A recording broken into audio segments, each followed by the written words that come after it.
10 points sur le premier bloc, le bilan est correct mais peut encore mieux faire pour Brive.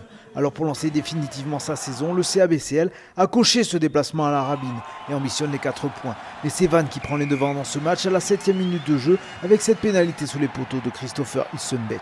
Les Corésiens peinent en conquête et n'arrivent pas à lancer le jeu correctement. Les Vantais, eux, affichent leur vertu traditionnelle à la Rabine, générosité et abnégation, et ils récupèrent une pénalité à la 21e minute de jeu.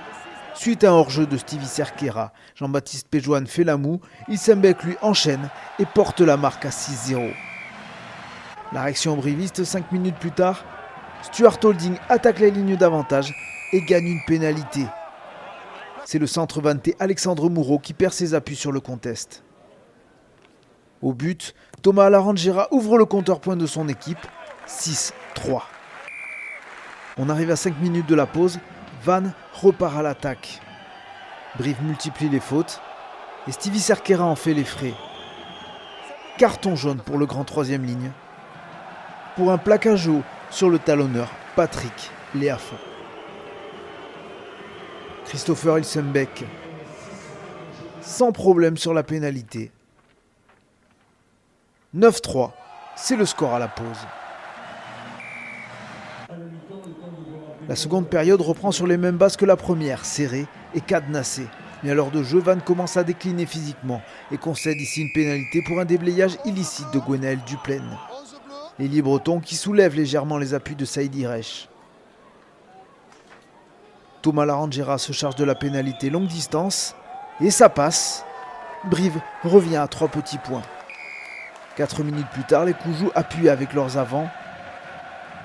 Et après avoir été longtemps pilonné, la défense du RCV cède lorsque le jeu sort sur le grand champ. Le marqueur, Stuart Holding, est bien sûr félicité par ses partenaires. L'Irlandais récompense le travail de son pack avec une grosse charge de James Johnston au départ. Le petit crochet. Pour finir, Brive passe en tête pour la première fois de la partie, mais Larangera connaît un gros loupé sur la transformation, si bien que Vannes reste à portée d'une pénalité ou d'un drop. Et les Bretons vont aller la chercher cette munition grâce à leur mêlée. Les avant-corésiens sont emportés en ayant pourtant le bénéfice de l'introduction. Et M. Noireau siffle logiquement la pénalité.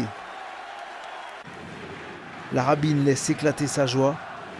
Christopher Ilsenbeck a au bout de son pied une magnifique opportunité de redonner l'avantage à son équipe. Mais même si le ballon revient avec l'effet, ce n'est pas suffisant. Poteau et toujours 9-11 au tableau d'affichage. Nouvelle chance pour Ilsenbeck après la sirène. Mais son drop est contré. C'était la dernière cartouche du RC Vannes qui va s'incliner 9-11. Des Bretons forcément déçus après avoir manqué en tout 3 balles de match. Plus pragmatique, Brive a fait tomber la Rabine et ouvre son compteur de victoires à l'extérieur cette saison.